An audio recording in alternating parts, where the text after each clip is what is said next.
All right, hello, willkommen, bienvenue, konnichiwa, ni hao, jambo, marhaba, kapla. It's time for the Armist Inquisition yet again.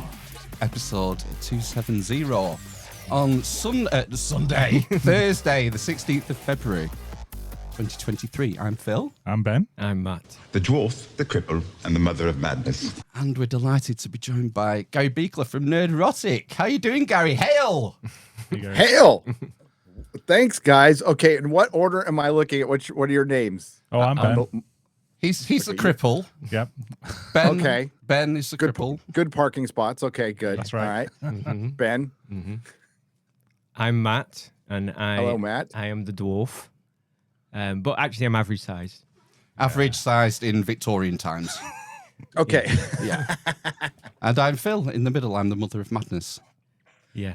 Hello, Phil. Hello, Nice Gary. beards, guys. Cheers. Matt's I gotta working on work his, on but one on the left there, but Yeah. it's okay. It's all right. This is the longest I'm allowed mine.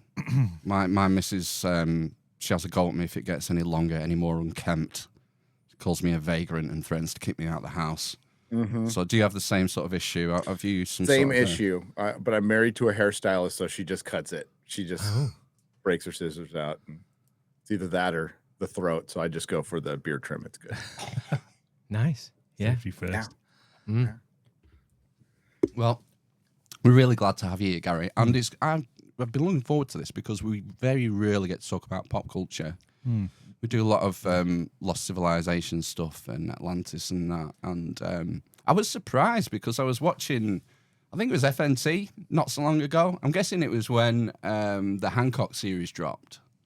Yeah. And you started name dropping Randall Carlson and like the Younger Dryas and Ice Age and stuff. I was like, well, Gary's one of us.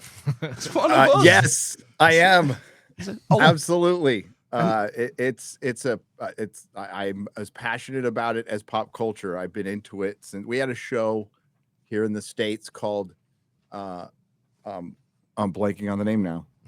Oh my God, I hate getting old. Oh my God, this sucks. Okay, it's when not you the hit 50, not the Leonard stuff Nimoy will one. just leave. In Search of. Yeah, Leonard In Search Nimoy, of. wasn't it? Yes. And I watched it all as a kid because it had Spock in it. Mm. And it was just my primer. And I watched it when I was like 5, so it kind of creeped me out. You know, Flight 19. That was like the one I remember, the disappearance of Flight 19 over the Bermuda Triangle. So I Yeah. read a book when I was like 10 by Charles Berlitz called The Bermuda Triangle, which is kind of like the primer for a lot of us in our generation. That was the first, but it was that or Magicians of the Gods by Eric von Daniken. And that was it. I was hooked.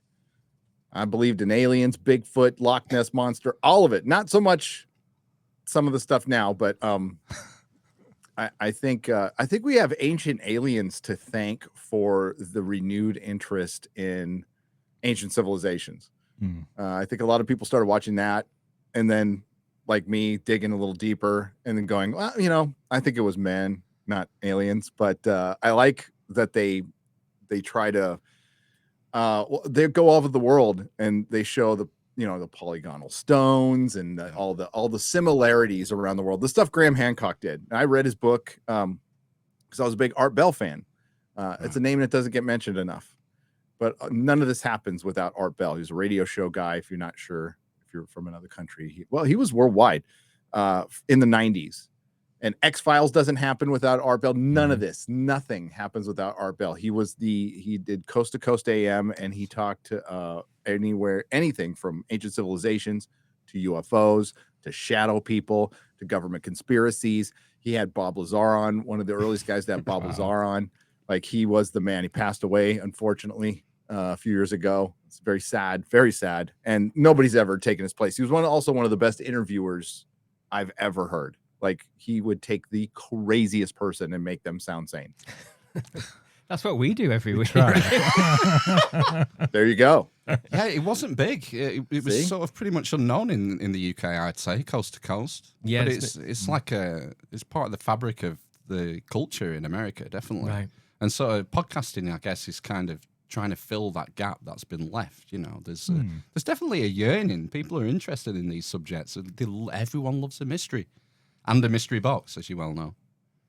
Yeah. Well, I love that you brought that up because that's what like lured me into it was just the pure mystery of it and knowing that, you know what, we're not just this cosmic accident. Something happened. There's more to this world. And if you just look through history, science has been catastrophically, for lack of a better term, wrong about so much. So to sit there and just go, well, we got it figured out. They say that every 10 years, like science has reached its peak. It's figured it all out, and then something upsets physics or, they find a reverse black hole. I'm just making stuff up now, but they'll find something that just turns everything upside down, and that's good. That's good because we're still just a bunch of monkeys who made up our own version of math to understand things. And I don't think it's the answer. I think it's good to start with, but it's still a lot of theories that are presented as facts. Yeah, it'd be pretty boring if we knew everything anyway. Yeah. What's the point? Exactly, right? Yeah, I loved it. I love the way there's lots of stuff that's come out regarding mathematics. I remember a story a while back where some physicists, I think, or advanced mathematics, they was talking about some sort of like code in the background signal. I think the background signal of the universe, cosmic background microwave yeah, radiation. it was almost Matrix-esque. That there was some sort of synergy there between maths and matter. I don't know what to make of it, but there's just stuff coming out every week, isn't there? It's hard to keep on track. There is. And I think we get glimpses of it once in a while, and we, it's hard to comprehend, and it will be impossible for us to comprehend a universe that goes on forever. So we always think of it as a bubble, and there's another universe somewhere, but that's what it just might be. Who knows? Yeah, well, you start getting into like interdimensional stuff then, don't you? Which is something I love. I remember I love it. Name drop it all the time, but the Ant-Man. No, not Ant-Man. Okay. No, P.D. Uspensky, All right. Okay. who wrote a new model of the universe, and he has a chapter on extra dimensions, the fourth, fifth, and sixth dimensions, and he just breaks down so coherently how they would work, how you would perceive, like a dot being a one-dimensional being, and a line being 2 dimensions, and a plane being 3 dimensions. But a line is a series of dots. Yeah. Yes. A plane is a series of lines. A cube is a series of squares, and it's like we won't even be able to comprehend if there was something beyond this dimension. We would just see like an echo, like a photocopy of it. We won't be able to recognize it. But it's just these things bend your mind. I just They do. And I mean, there's plenty of examples of just flat out weirdness we can't explain, to UAPs. I mean, we're being invaded in the States right now by balloons. UAPs that are being shot down. That's interesting. But I'm into this one's probably the craziest thing I'm into that I'm not too sure about, but I really love Skinwalker Ranch. I'm a huge fan of that stupid show. And I got to meet Travis Taylor, that guy who's on there. He was super cool guy. Because they're doing a Ancient Aliens tour. Really? And I'm such a dork. I went and got pictures with Giorgio. Succulus. I know Giorgio. I know Giorgio from back in the day before he made it big. When he, I worked on his presentation to get this thing made. I lit the project. That was all I did. I did the lighting. And I was part of a video intensive school in San Francisco at the time. And he was living with a friend of ours in El Sobrante, which is on the other side of the bay, in the Bay Area of California. And he had nothing. He rented a room. He had a bed on a floor that was surrounded by all his books and magazines and some candles, some woo-woo stuff. He had nothing. And to see him blow up like this it's really cool. It's really, really cool. So I got to see him, and we hadn't seen each other in 10 years. And he's like, I was like, yeah, I'm in Texas now. It gets so much stick, doesn't it? Ancient Aliens. Because people take this research incredibly seriously. You think about the people we've had on, like people like Antonio Zamora, who spent, decades. Oh, you've had him on? That's cool. Yeah. Oh, yeah. Do you know him? The Carolina Bays guy? Yeah. Yeah, we had. Oh, it yeah. was about a month Through Randall, of course, but yeah. Right. Randall name drops his stuff, does he? Yes, he does. Right.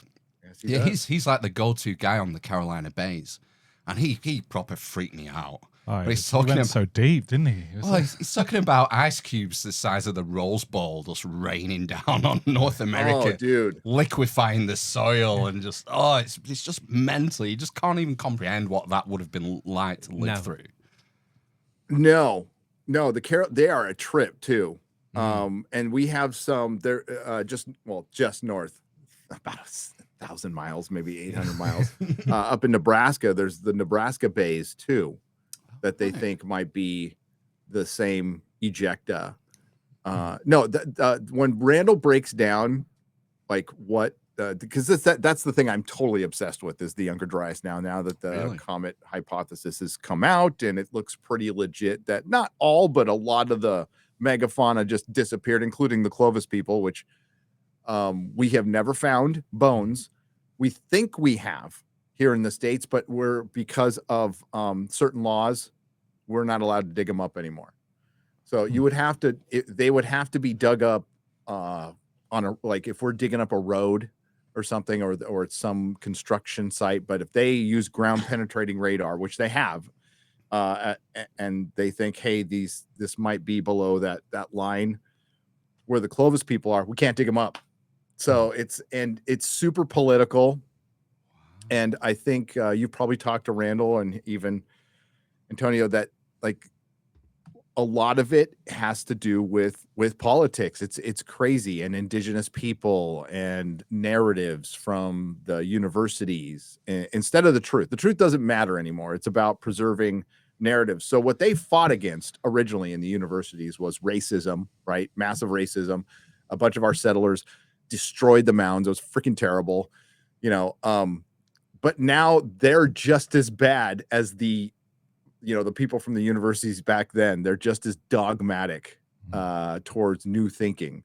Isn't it weird? It's totally weird. So these like super uber duper liberal professors are staunch conservatives in a lot of stuff. Like it's bizarre. Well, it's bizarre. They're conserving their own ass, aren't they? Exactly. And that's all it is. And their career, they've spent 30 years writing textbooks and teaching textbooks, and they've got to look after number one. That's well, it comes up a lot, that, doesn't it? When we talk to people and researchers, that it takes like one academic to die before sort of like the thinking moves on, essentially, and then somebody else fills that space and becomes the expert, and then it's their ideas. Well, yeah, it takes a heretic. Science moves at the speed of the heretic, who overturns something. But it's so slow moving, you see, because you can't go too far with your discoveries. It's got to be 2 steps forward, 1 step back.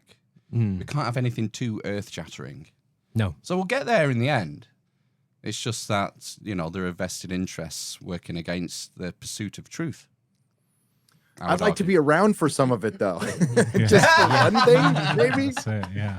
Wouldn't you? Well, I mean, talk about younger. You mentioned the Younger Dryas. I mean, that first paper came out, I think, was it late 2007? Yeah. So I mean, it's nearly 2 decades, but that's pretty quick, man. It is, and it was not accepted back then. It was, I mean, like the first time I heard of it, that's it.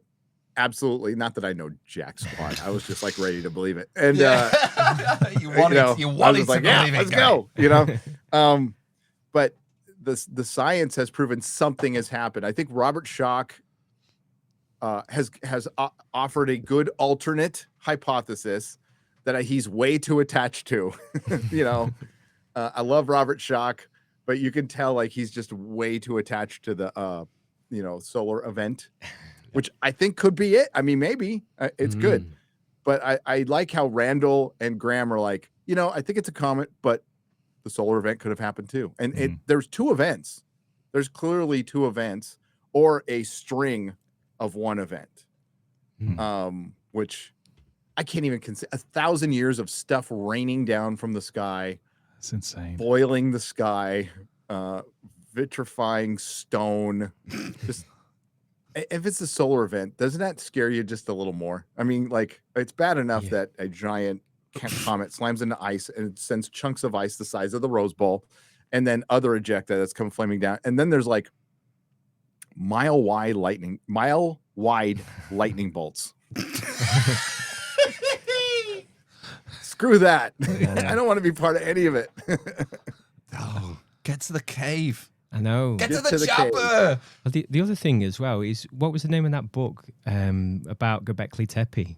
And what he says in that, is it Richard Schwartzman? Is that Do you mean Martin Sweatman? Martin Sweatman, that's it. Prehistory Decoded. Yeah, have you heard of that book, Gary? No, I have not. So it's about Tell me Göbekli more. Tepe. But he talks about in that how he thinks it was like a comet that was degrading.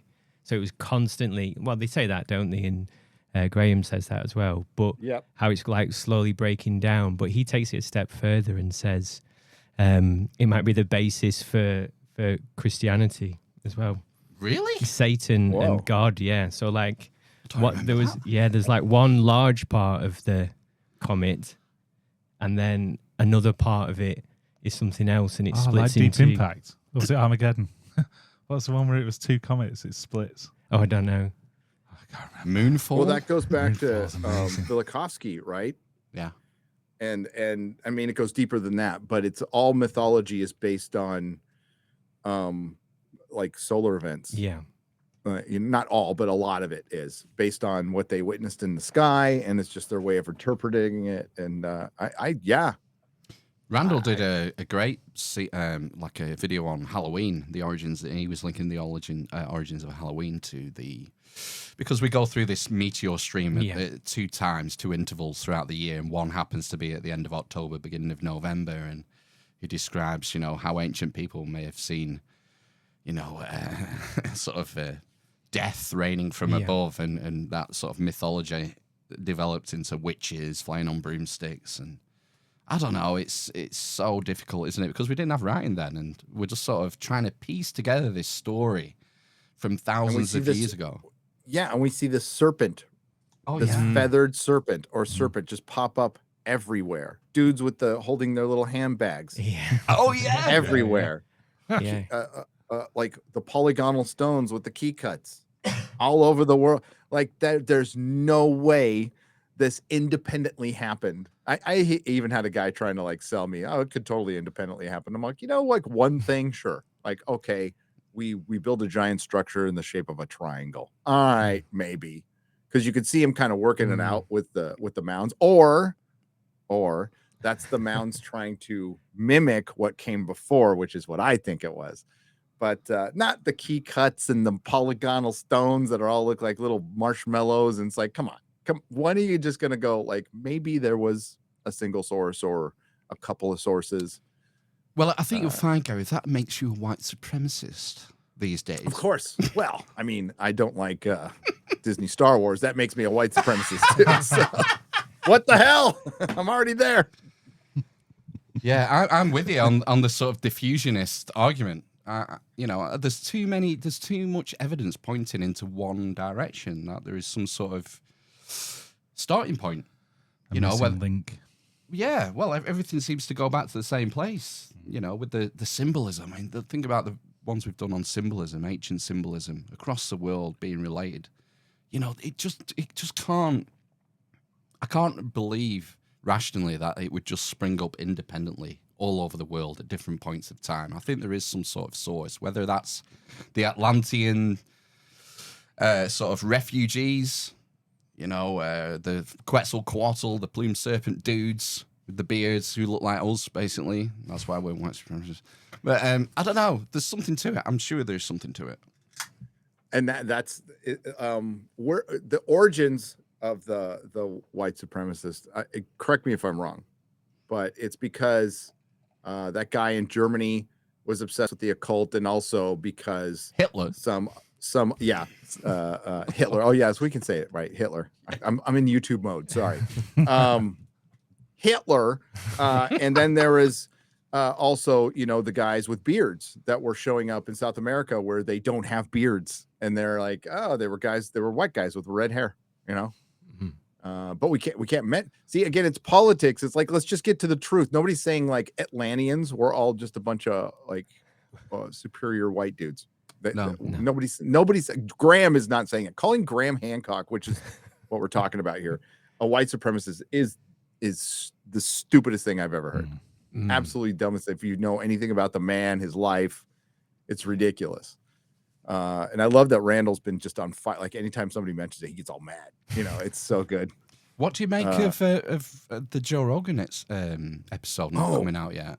That was weird, wasn't it? He's doing it. He's done an episode. It's been recorded with this guy Malcolm Blendall. Who's that? Yep. It's a free energy. He believes it's an Australian. The engine. Free energy, sort of a conservation of energy machine of some sort. And Randall's totally on board with this. He says he's been working with this guy for years, 7 years or 10 years or whatever. Yep. And he's been brought in kind of, I get the impression that he's been sort of consulted on from like a sacred geometry point of view. And he's on board. And like a lot of people trust Randall, they trust his judgment. But this episode, it was recorded over a week ago now, I think. And there's no sign of it. It's not coming out. Don't think it's coming out. Really? So, did you watch his live stream discussing it? He dropped the F-bomb. Yeah, he did. Randall dropped the F-bomb. I've never heard that before. Like a hard F. Yeah. Repeatedly, he's not happy. Did it's not come out? It's not it that, has not no, come out. It's not that he's not happy with Joe. It's the reaction that people have had. Because this Malcolm Blendall has a rep. People do a quick search on the internet, and they think he's a fraud. Right. I don't know the guy. I've no opinion. I will, I'll go with the evidence. So that's why Randall was angry. But you think it's going to not come out, Gary? I don't think the episode's going to come out because Randall didn't sound happy about it. And I guess Malcolm got defensive. Like Joe was doing his thing. According to Randall, Joe was doing his thing and just like, hey, what's this? What's that? And they looked up his past. And his past had something to do with an oil company. That's right. Yeah, like I don't think it was like boondoggling anybody. It was just like unfortunate association with certain capitalists. That's what I got out of it. Maybe I'm wrong. But why would a fraud like go through all this trouble and build the damn machine, which is as big as a truck? It was on a flatbed truck, and go through all this to do what? Like they're trying something. Tesla was called a fraud too, by many, many people. And he was. So I'm not saying this guy's Tesla, but like, let's try it. Well, good luck to anyone trying to come up with a free energy device is what I would say. Yeah, I would say don't. I would hide. I would go to a South Pacific island and hide in a cave and not tell anybody until it actually works. And you find somebody you can totally trust to mass produce it, and then never tell anybody who you are and leave with all your money. That's pretty much what you need to do. Yeah, stay away from light aviation, hot tubs. New York. A car. jails. I would never get in a car and turn a key. Like just never. Yeah, it goes back to the vested interest thing, doesn't it? Yeah. I think I want to ask. Well, me and Ben want to ask you a question about whether you've watched our favorite cancelled TV show, which is called Raised by Wolves. I have not seen Raised by Wolves. And I'm sorry it Gary, got canceled. I suck. I know. My wife liked it a lot. She's been trying to get me to watch it. Watch so it. bonkers. It's honestly the most insane TV show I've watched, I think. Ever? Would you say ever? Yeah, definitely. Would you say ever? Ever, yeah. It's just crazy. I mean, like, sort of like the acting and some of the CGI in it is terrible. But the story... what makes You're it not great. selling, you're not Story is selling good. it. You're not selling No, it. that's fine. I'm fine. I watch Doctor Who. I love Doctor Who. There's like, well, exactly, yeah. So I had that in mind. So, there's a flying mechanical half Dragon bionic thing. snake. There's massive holes in the planet that go from one side to the other. We have no idea why are there. What else, Ben? Like, there seems to be an old civilization. It seemed it was like, I don't want to spoil it for you because it's too good. Well, you know what the problem is, boys? Like, I'm not going to start reading a book if the last 100 pages are blank. Well, this has It's been cancelled. It's dead. But move on. If we make enough noise online about it, maybe Yahoo will buy based it. on a book? Can I at least read the Ridley book and finish Scott, it? isn't Because it? see, that's what I was worried about. That So the reason I didn't watch it is because a bunch of people were telling me it was just woke, and I'm like, and it turns out I guess it wasn't. I'm not sure. According to my wife, it wasn't. I didn't get that. I honestly, I didn't get that vibe from it. I wouldn't say it was that. It was sort of had that issue. I should have checked it out. Sorry, it got canceled though. A lot more stuff's going to be getting canceled soon, just so you know. But you know what? I'll give it a shot. You know, I got a bunch of people into The Expanse, which I liked. Right. And honestly, the first 2 seasons are awesome. Yeah.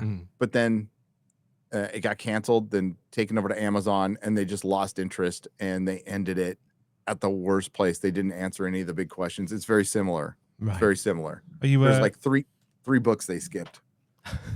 Are you hoping and praying for a Moonfall sequel, Gary? oh, every day, every day. That was ridiculous. You know, in a way, it's like I can enjoy something that horrifically bad. Yeah, yeah. Like, that is so dumb. I was watching Disbury the other day, and he said the same thing. Like, so if it's really good, you can enjoy it, obviously. But if it's really bad, you can get a similar level of enjoyment out of it because you're laughing at it. And I had the same view with Moonfall. Oh yeah, I the only thing I couldn't laugh at was Rings of Power and Velma. Velma, like, I can laugh at pretty much everything, but those are pretty bad. I was just getting angrier as I was watching Rings of Power, which I hated. But the thing is, like, that's normal bad. That's like, I miss days like that where we just get schlocky, stupid movies. I'm fine with it. Thing is, Gary, you're like a massive Tolkien nerd. And that's why I guess it hurt so bad. Why you felt like a dagger in your heart. It was like you know, if you like the Bible, it's like burning your Bible. You know, that's the Bible of imagination. You know what I mean? It's set the course for fantasy and everything, and it's like, yeah, it was horrible. It's very. I found it very strange how you could. Well, you think Phil thinks it's money laundering, but you can spend that amount of money on it, and it was terrible. There was like, I mean, watching it, I think I watched it all in the end actually, but it was awful all the way through. And I was thinking, this will get good. They spent $1 billion on this. This will get good at some point, and it just never did. It never did. And the BS that Amazon was pushing, and I wish I could name names. Maybe someday I will. But I had showrunners from other TV shows going, "Wow, this sucks. Where did the money go?" Yeah. And these are like current TV shows that are running today, like emailing me going, "Like your stuff. Don't say you talked to me. This is terrible. I don't know where all the money went." So I'm like, wow. I'm guessing the money went in the sea. The sea is always right. Yes. But it was, yeah, I mean, the sea is always right. There was I'm trying to think. The other one that was also I was quite looking forward to was the Blood Origin thing, and that was that. I had to stop that as well. I couldn't even get through that one. I just gave up, and it looked terrible. The acting was terrible. The story was terrible. But it was just I just can't get my head around how they can keep putting this stuff out basically. Well, you know what happened to it? It got updated. Updated for modern audiences. There's my boy right there. Yeah. I mean, I don't know. Yeah. So, and there's all that online sort of, is it a conspiracy? Do I say that word? What's conspiracy? Around Henry Cavill. Oh, they treated him so. It was fucked up. Well, he was the best thing in it. Like, you know, everybody else around him was okay, but I thought he was like the best thing in The Witcher. And The Witcher, yeah, I enjoyed season 1. For what it was. I didn't hate Yennefer. But everybody watched it for Henry. But no, I don't think they realize it's a conspiracy of dunces. I mean, that's what it is. There's a lot of dumb people in charge of a lot of money. And there are a few people scattered around that give a crap, and they just have to work to keep their jobs. They have to keep their mouth shut as they're being kind of moved around by these bankers who just don't watch any of this stuff, don't care, don't understand fandom. And fandom, it doesn't take much to keep fans happy. Just show them a little love. But they're not showing them love, they're showing them hate. they're like, "Oh, you don't like it? You're a racist." You know, we brought that up earlier, but I've got tweets from 10 minutes ago calling me a sexist and a racist because I didn't like a picture of Nebula from Guardians, I so think I saw because that, it looks yeah. terrible. She looks like a dude. I mean, She looks like a dude. What is going on? I mean, that looks like a 13-year-old boy who plays too many video games. Exactly. Well, it's Hollywood. I mean, how do we go from that to that? Oh, that's interesting. Isn't it? What do you think, Gary? Do you think is this a Photoshop job? Because I mean, they've totally got rid of her curves. Isn't that can't be Star-Lord? It can't be her body, can it? No, it looks like James Gunn's brother's body, Sean Gunn. Yeah, it's a bad Photoshop job. And not that they're great at them, but yeah, they straight up took away her boobs and gave her pecs. And she's got a shirt on, but the shirt looks like she's got a dude's pec and a hairy chest. So it's like, you don't accidentally do that. Stop it. Yeah, that's feminism. Become a man. There you go. Modern feminism means just become a man and you'll be fine. So do you think they're going to shoehorn some androgyny in there or some kind of messaging? The message. The message. I was thinking Guardians 3 would be the good one. Yeah. I'm not so sure now. Well, I don't know. Well, yeah, I don't think I've really liked a Marvel film since Infinity Wars, probably. The last two, part 1 and 2, was it? Yeah, I'm with you. That's a fair assessment. Yeah, I checked out after that. Yeah, or subsequently, yeah. Even before they were getting a bit wishy. Was Captain Marvel before then? Oh, God. That was dreadful. Captain Marvel was before Endgame, yeah. So it was Right. in between. Yeah, they Yeah. snuck it in there when the hype was at its highest Yeah. to do it as many favors as possible. But that was awful. That was dreadful. Well, I was just like, meh. It was just awful. It was just like a cold piece of It's a food. product. Yeah, it was awful. Consume their product. That's exactly what it is. It's made by algorithm now. God, I'm going to go see. That's what I'm doing today. Going to see Ant-Man. Oh, yeah. What's your plan regarding staying awake, Gary? Is it going to be caffeine-based strategy, or are you just going to duct tape your eyes open? It will be caffeine-based and probably slapping myself a couple of times. Yes. Maybe they'll if I can punch in the manage. balls. Thank God I'm not seeing it in 3D. So I was like, I just want the 2D screening. Thank you. Have you seen I'm making my family go because I don't want to suffer alone. Have you seen trailers for it? What do the trailers look like? I have it's like goopy gobbledygook CGI standing in front of a volume screen. You know, the volume screen, which is basically a rear projection of CGI. And it looks like they're standing in front of it. And that's what it looks like. They put a Elton John song behind it to make it cool. And I like the song, but no, it just looks like more of Thor Ragnarok and the Eternals. Oof. Yeah, and they don't have a good slate. Like outside of Guardians 3, they have Ant-Man, which is tracking way lower. This is how they're going to spin it because it's being released in China. Tickets cost more money, so they're like, it made more money, but it's selling less tickets. And here in the States, it's going to probably underperform. And then Guardians comes out, and then it's the Marvels, which is the Captain Marvel sequel that was so popular that they demoted her in the sequel and surrounded her with a bunch of other superheroes. Haven't released a trailer yet. Not even a frame of footage has been shown. Not a still frame or anything. It comes out in 5 months. Wow. So it's the same thing they did with the Eternal. They waited till the Eternals. They waited till the last minute to show trailers, and they're like, "Oh God, Yeah. it's a bad year. It's going to be a bad year for Marvel." The director for Eternals was a bit of a left field choice to direct a film, a Marvel film. Yeah, massive budget film, yeah. It was a bit Chloe weird. Zhao. Yeah, that's her name, isn't it?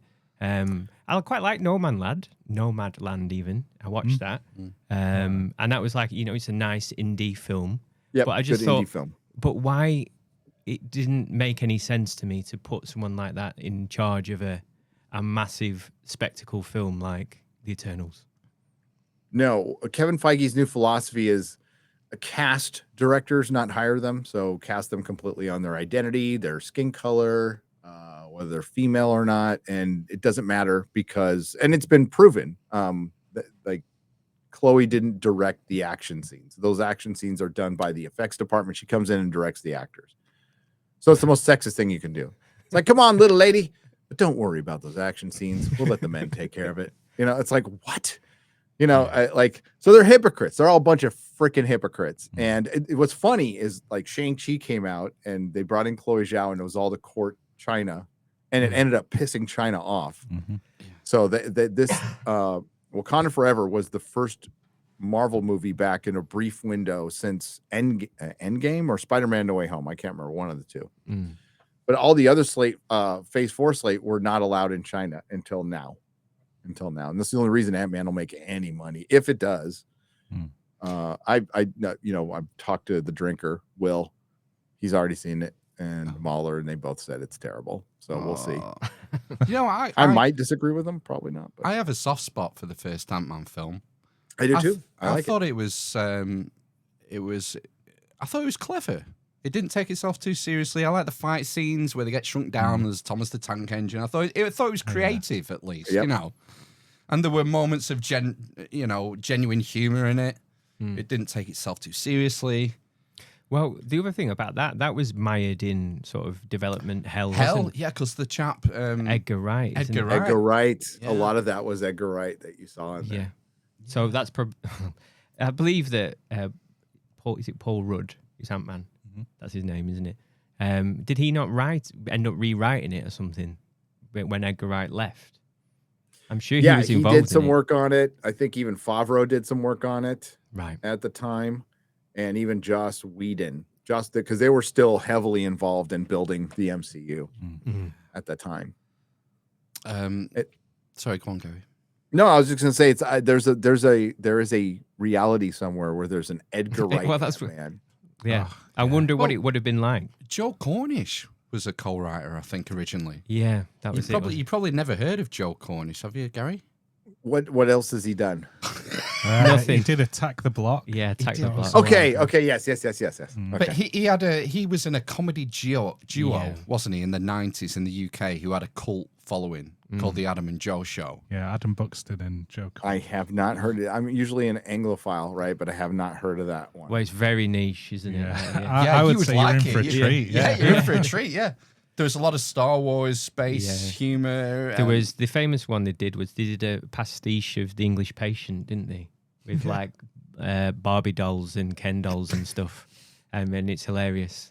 And I gotta see that. Yeah. They did Who Wants to Be a Millionaire, hosted by Emperor Palpatine, didn't they? Yeah. That was quite good. That's great. Who Wants to Die on Air? Was it? Execute Order 69. I don't know. Yeah. If you want to see Edgar, there was test footage shown at Comic-Con of Ant-Man, and it's directed by Edgar Wright. You can find it online. Google it. All right. Yeah, we'll check that out. I might do, actually. Moving away from Marvel, Gary, what do you think, what you're hearing about the new indie film, Indiana Jones film? Don't break our hearts here, Gary. Oh. Oh, no, that's a heavy... Yeah, like the director just came out. Like, I like James Mangold. I like damn near everything he's done. 310 to Yuma, one of my favorite Westerns. Walk the Line, probably my favorite Johnny Cash film. Yeah. yeah. I mean, autobiography of a singer. I'm not usually big on those, but the Walk the Line was the shit. Yeah. Good. Yeah. And Ford versus Ferrari was like magnificent. Loved it. I enjoyed that. Yeah. But he came out and said that like Indy's going to be morally gray. It's going to be a morally gray Indiana Jones. I'm like, why? Like it's a 30s serial homage. That it's good versus evil. There's no morally gray in a 1930s serials homage. So everything, he's been a big baby on Twitter. A friend of mine just said, "Hey, I don't want to see a geriatric Indiana Jones running around," and he like melted down on the guy, just lost his mind. And then I got blocked by him because I defended Matthew Kadish is what I'm talking about from the Salty Nerd podcast, and he's a buddy of mine, and so I got blocked. He got blocked. We all got blocked. I don't know. I would think outside of Spielberg, this would be the right guy to do it. If you told me before all this crap happened, I'm like, yeah, Mangold's good. He did Logan, he did the Logan movie. It's a good movie. It's sad and depressing, and I haven't watched it again, but it's good. It's a quality film. And I even like the Wolverine, which he did. So I think I think it'll be. I can't imagine it being as bad as Crystal Skull, which, by the way, there's only 3 Indiana Jones films. That's what I constantly say. I agree totally. Mm. I'm scared. I'm scared because I love Indiana Jones. I do too. Kathleen Kennedy be involved in anything, it's probably going to suck. Yeah. I mean, well, I would say like Phoebe Waller-Bridge. So, oh God, yeah. I keep trying to block her out of my mind. Well, the thing that I liked her TV show that was on in the UK. Fleabag. Fleabag. I It was never like watched a it. comedy, and that was really funny.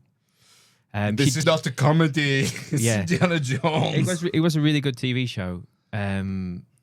I didn't like the fact if she was involved in rewriting James Bond that they killed him at the end. Because James Bond doesn't die, he just gets to shag the woman at the end. Basically, that's his modus operandi. And he could have just ran 50 yards to the left. He wouldn't have been hit by any missiles. Oh, but he had the thing, didn't he? The virus thing that would kill the other person. Give over. Are you retarded? And he had a child Yes. as well. And he had a child. So yeah. he does what he always does, goes to the next woman. Because that virus only works if he touches her, that specific girl. It's like, Yeah. all right, well, you've been through like 100,000. What's another one? This is the one, dude? So You're just yeah, gonna walk into a missile? Come on.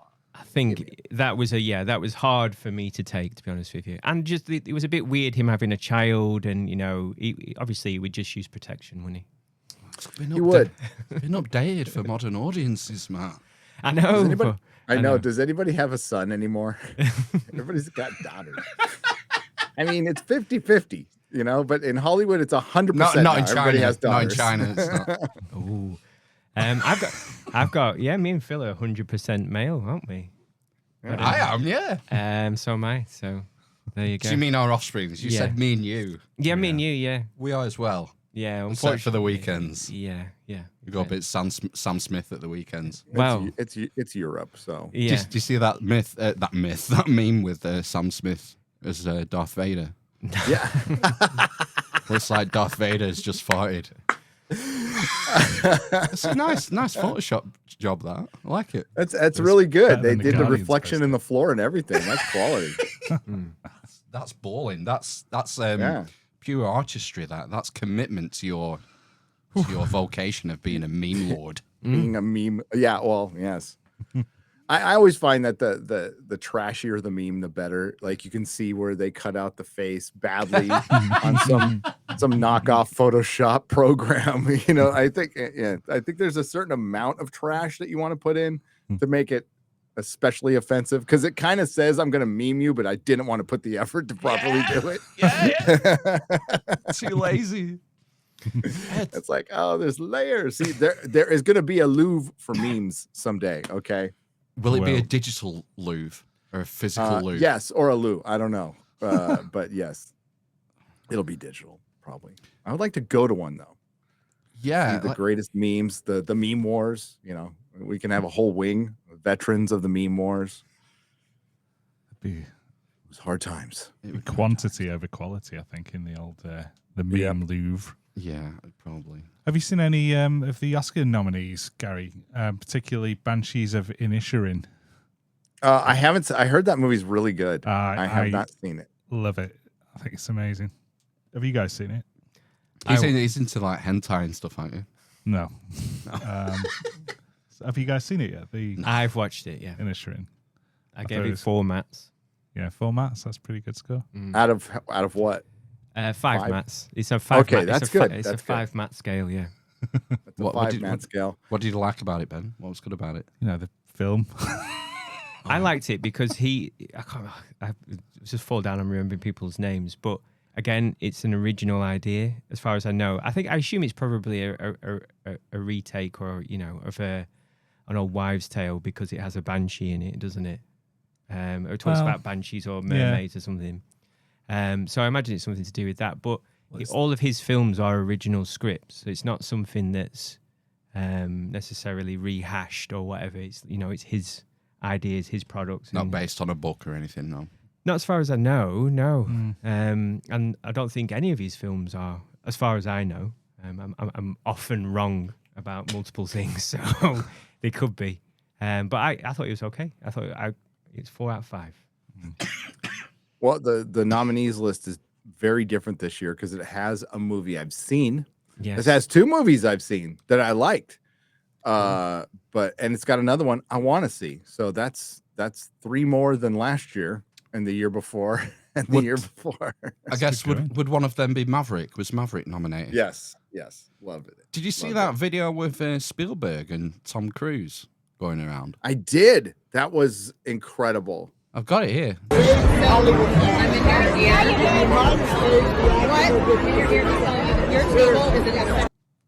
Yeah, he's Spielberg. I don't know. Was that the Golden Globes or some awards ceremony or something? They did not do a class of the Oscars photo. Right, was that it? Yeah, but this video went round of Spielberg basically thanking Tom Cruise for saving Hollywood. Well, did they not? Saving Hollywood's ass. Is there not like a thing where they hate each other?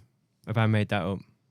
Am I talking? It doesn't look like it. Is that because Tom Cruise has never been in that's this Hollywood, though. People can hate each other, but like when you're in public, I love you, darling. But like for him to walk up and say that, I think it was really genuine. No, because it's true, isn't it? I suppose that film shouldn't have done well according to certain people in the industry. And was it the highest grossing film at the end of the year? Avatar was slightly beating it, I think, worldwide, but not domestically. Right. Okay. And the fact that there was no China box office. Yeah. And there's Avatar's still out. People are still watching it, but nobody's talking about it. People were talking about Top Gun all year. For weeks. All year. Yeah, and here in, these states, they were saying it was too jingoistic and, rah patriot and whatever. No, it's just a jet movie. It's just a dude in a jet movie. That's all. Yeah. It was really simple. And it's like they have to go back to these simple things. Like we briefly talked about, Picard season 3. I thought it was good. It's because they went back to basics. They didn't do anything really new or different. They just, rediscovered the wheel and went back to basics and kept it simple. And guess what? You made something good. It's not that hard. Spielberg is partially responsible for all the garbage that's going on in Hollywood right now. He backed a lot of this woke garbage. He is the tastemaker still. He is the guy who anoints people like J.J. Abrams and gets him jobs, who doesn't deserve anything. The guy's terrible. So, yeah, I think it's a big deal for him to walk up to Tom Cruise, who we all were, I still think he's a little crazy. Agreed. But like in all the best ways, because he did this really simple act before Top Gun. And this, I think really made the movie. Thank you for coming back and watching our movie. This was made for the fans. And it just showed a little appreciation for the paying customer, which Hollywood has been taking for granted forever, telling half of them to screw off. And guess what? Half of them did. So that little thank you went a long way. That's it. It's like you said at the top of the episode, it's appreciating the fandom, isn't it? Yep. Recognizing and respecting. We played that video weeks ago where he was on a biplane. He was strapped to the top of the wings of a plane doing a promo video for the film, and then the plane banks off crazily and dips down. And think, fucking hell, that's someone who actually gives a shit about what he's doing, Well, it's not jumped off a ramp people on a motorcycle 6 times or something like that to get it right. With the he jumped, it was on the cliff, off the ramp, had a parachute, did it multiple times. Like you sick. Well, there's a famous clip, I think, it's famous because I've seen it, but something about, I think it's another actor talking about Tom Cruise, and I'm talking about a certain film, and he said, "Yeah, I got this stunt guy in." And he was saying I couldn't do any of this kind of stuff. So I just sacked him and got another one who would agree to everything that I would say. Something on those kinds of lines, So just because he's famous, isn't he, for doing all of his own stunts, essentially. Mm-hmm. And they did not all is it true that they learned to fly planes? He's a pilot, isn't he? That bit at the end of Maverick is him in his, a P-51 or something? That old warbird. Okay. Better pilot than Harrison Ford. And Nigel Farage. Nigel Farage. Yeah, Harrison's Ford's there. He's there and the plane's going down. He's like, everything's under control. Situation normal. Whoa. Pull up. How many planes has he crashed? 2. Right, okay. Wow. Is he 80 now? Is he 80? He's 80, 81. 81. Yeah, just let him go. Let him retire. Stop roping him Yeah. into indie films, man. Well, yeah. It's cruel. I mean, I suppose that says, but the thing is, it says that, you know, what it says is that there's not another person that can be that character, or, you know, those kind of characters that are coming through. Not yet. Wait till you've seen the next indie film. Well, you know, proper ones. I mean, essentially. So, you know, what does that say about the system as well? Well, I think I've heard you say it, Gary, that the movie star is dead. You know, Tom Cruise is the last movie star. Essentially. Yeah, we could thank social media for that. We got to know him really well, and we're like, oh, we liked it when you were a mystery. That's it. That was the thing that's killed it, isn't it? It's these guys just blurting out and having to be seen to have an opinion on every single issue, rather than just staying quiet. Don't get involved. There must be some young up and what about that Robert Pattinson guy, the Batman guy? Yeah. I don't hear from him on social media and stuff. Is he a crazy lefty as well? He's definitely a weirdo, but like if you're a weirdo, that's fine. Yeah. But you just be a weirdo by yourself. Go be weird and artsy and show up in Batman once in a while. That's fine. I have no problem with that. You should do more films like the Lighthouse with that was Robert Eggers. Amazing. Yeah. So weird. No, one of the things about being an adult is practicing restraint, and they just can't. So they get on social media, and whatever hurts their fifis that minute, or whatever information they get from their assistant, they blurt out without any knowledge of it. And they have influence and sway. That's the thing. That's a reality. People listen to these, and like Ricky Gervais said it at the Golden Globes 2 years ago. None of them have gone to school. Like, they don't know what the hell they're talking about. They're the last people on earth to be lecturing us on anything. Well, you mentioned it earlier. Anthony Hopkins being the example who stays out of this. I'm a stupid actor. Yep, that guy's brilliant. I love that guy. Another one who's in his early 80s though. Yeah, won't be here much longer. I saw a meme earlier. It's 1989. Harrison Ford is battling Nazis, and Michael Keaton is Batman. Hang on, it's 2023. Yep. Yeah. That's been happening a lot now, hasn't it? Well, it's like reboots. Everything's getting rebooted. Did you hear about the Fawlty Towers reboot? Is Fawlty Towers a thing in the States? How? Are they going to bring back John Cleese? He's old too. Yeah, no, he's going to be in it. He's 83. What? And he's going to be in it? He's going to star in it with his daughter. Good God. Well, I love him. I love that man. But good luck. Was Fawlty Towers a thing in the States? Did you? Yes, we got to see it on PBS. So we got to see Blackadder, Fawlty Towers, Benny Hill, of course, Monty Python, Doctor Who, a bunch of British shows. Tell me you've seen Red Dwarf. I have not seen Red Dwarf, but I know what it is. I'm very familiar. I need to see Red Dwarf. That was on PBS, I believe, too. Right. As well. That was like a formative. Dad's Army. Oh, Dad's Army. God, Dad's Army is still on BBC Two over here. Don't tell him your name, Pike. Yeah, Red Dwarf is like a formative sci-fi comedy show for our generation. Yeah, definitely. Everybody, it's like the one blind spot I have, when I own the comic shop. We were doing so well as well. And they have like a really committed fandom as well. I mean, it's cultish. Well, it's been on forever, hasn't it? Yeah, it keeps going away and coming back and going away and coming back. Yeah, I've not watched the more modern ones, but the older ones are. Yeah, I mean, it's usually when Craig Charles runs out of money for Smack, isn't it? Yeah. That's when it comes back. That is Speed. Is it Speed? It's all of them, I think. Allegedly he was done for. Was there not photos in a paper with loads of hookers and. Hookers and blow. Yeah, basically. Rent boys and Chardonnay. Yeah. I would definitely give him more jobs. he's more. I'd rather have that than woke. Yeah, any day. Gary, we're rocking up to an hour now. It's almost time to go. But before I let you go, I have a book recommendation for you. Okay, I've got my pen and paper. Let's go. And it's called Jack Kirby's History of the Future, 2026 to 3045 AD. It's self-published by a chap called Chris Tolworthy. Oh. He's been on our show a couple of times in the last few months. And I think this might have been written for you, Gary.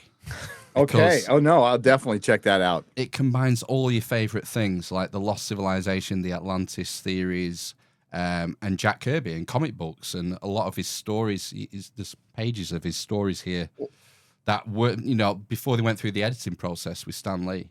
And like, I'm not a comic book guy. I never got into comics, but I still absolutely love this book. Oh, I think Kirby either picked up Sitchin's book or Eric Von Daniken or all of the above.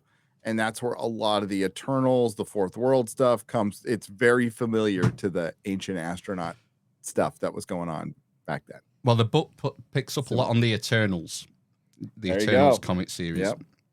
and the gods, new gods. And a lot of his stories that weren't sort of Marvel, it's like short stories. But I think you It's really all spawned like out of Thor. These are all supposed to be Thor things. Yeah. And they all spawned out of Thor. I'll send you a link because you can download it for free.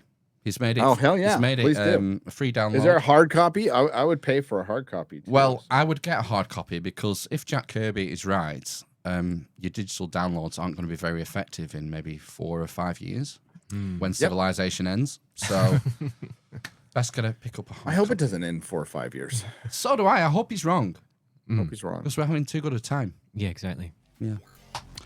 Right. Shall we Yeah, sign cheers. off then? Yeah, thank you. Thanks for very much, joining us, Gary. Gary. I've really enjoyed it. Meeting you. Sorry it's so short. Let's do it again. We can reschedule if you want. I can talk to you guys for a long time. It was my pleasure. Thank you very much. No worries. It's been a pleasure, and hopefully see you again soon. Yeah, definitely. Take care, guys. You too, Gary. Cheers. Enjoy it, man. I will.